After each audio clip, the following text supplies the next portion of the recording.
आज का प्रेरक प्रसंग है गौरव की बात।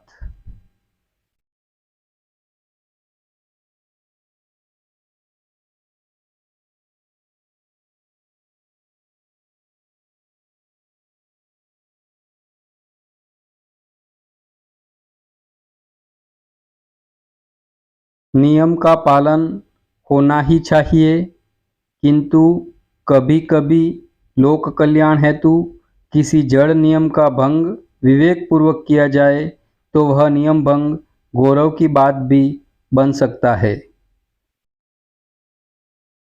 एक उदाहरण देखिए।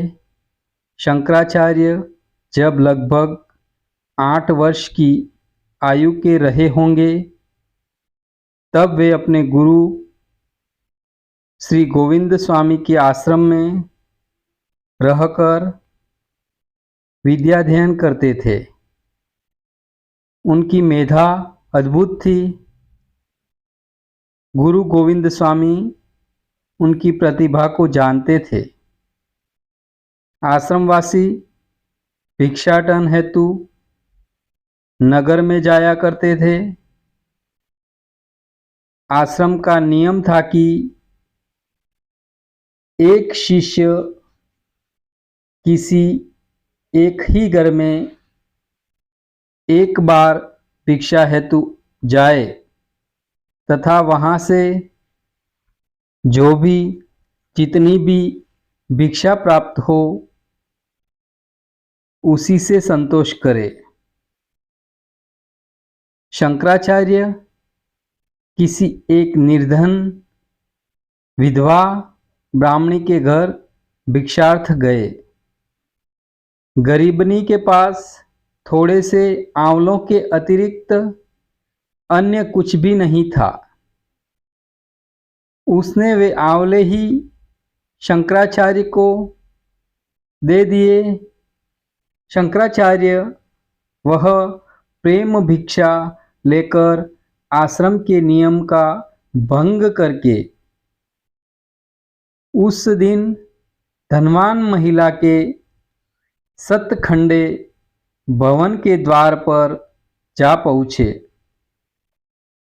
वह सेठानी मिष्ठानों से भरा बड़ा सा थाल शंकराचार्य के सामने लाई, किंतु शंकराचार्य ने वह भिक्षा अपनी झोली में लेने की बजाय उससे कहा, माता जरा मेरे साथ थोड़ी दूर चलो। सेठानी को लेकर शंकराचार्य उस निर्धन ब्राह्मणी के घर आए और कहा, माता यह भिक्षा इस ब्राह्मणी को दे दो। सेठानी ने ऐसा ही किया। तब शंकराचार्य ने सेठानी से कहा, माँ मुझे एक भिक्षा तुमसे और चाहिए।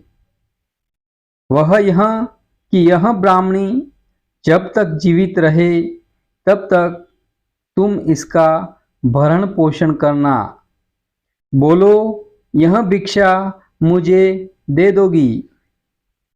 सेठानी ने सहर्ष स्वीकार किया।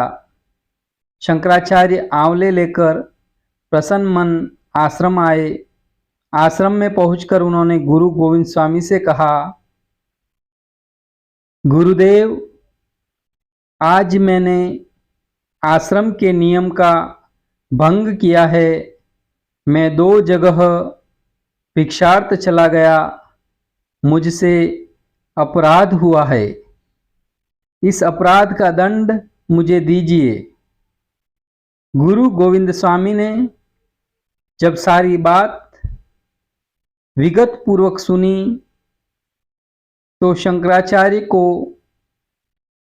कोई दंड देने के स्थान पर कहा, शंकर तू धन्य है। तूने आश्रम के नियम का इस प्रकार भंग करके उस असहाय विधवा को जीवन का आधार देकर कोई अपराध नहीं बल्कि बड़ा भारी पुण्य कार्य किया है। तेरे इस कार्य से नियम भंग नहीं हुआ, उसका गौरव ही बड़ा है। जा प्रसन्न रह। इतना ही था आज का प्रेरक प्रसंग। बने रहे मेरे साथ, शीघ्र मुलाकात होगी एक नए प्रेरक प्रसंग के साथ।